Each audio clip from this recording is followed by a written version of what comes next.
দুর্গাপূজার কটা দিন শুধু আনন্দ নয়, হয়ে উঠল সৃজনশীলতারও উৎসব। পশ্চিম মেদিনীপুরের দাঁতন 2 ব্লকের কুরুল বাজার এলাকায় দুর্গোৎসব উপলক্ষে আয়োজিত হলো এক অভিনব প্রদর্শনী, চিত্র আর ভাস্কর্যের মেলবন্ধন। শহরে সাধারণত এমন আয়োজন হয়, কিন্তু এবার গ্রামাঞ্চলের মানুষও পেলেন শিল্পের অন্যরকম ছোঁয়া। ক্লে পেইন্টিং থেকে শুরু করে মুরাল আর্ট, ক্যানভাস থেকে জল রং, মাটির সরায় আঁকা ছবি থেকে শুরু করে বিভিন্ন উপকরণে তৈরি ভাস্কর্য, শতাধিক সৃজনশীল কাজ প্রদর্শন করল Jenkapur art and music academy ছাত্রছাত্রীরা।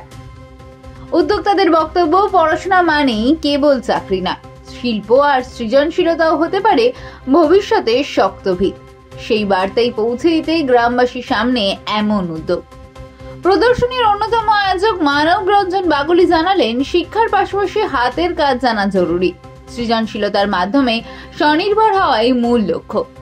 এই অভিনব প্রদর্শনী দেখতে কয়েকশো মানুষ ভিড় জমালেন কুরুল বাজার এলাকায়। দুর্গাপুজোর আনন্দ ঘন দিনগুলিতে শিল্প আর ভাস্কর্যেরই আয়োজনকে সাধুবাদ জানালেন সকলেই।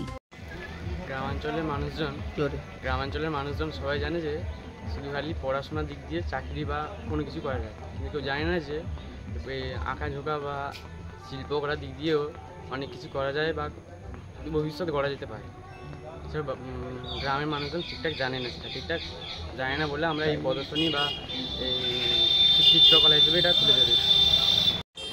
গ্রামাঞ্চলের শিক্ষা ব্যবস্থার মধ্যে শুধু শিক্ষা দীক্ষা করলেই হবে না, এই আঁকা, চিত্র প্রদর্শনী, ভাস্কর্য তৈরি, এগুলোর মধ্যে দিয়ে আগামী দিনে স্বনির্ভর হওয়া যায়।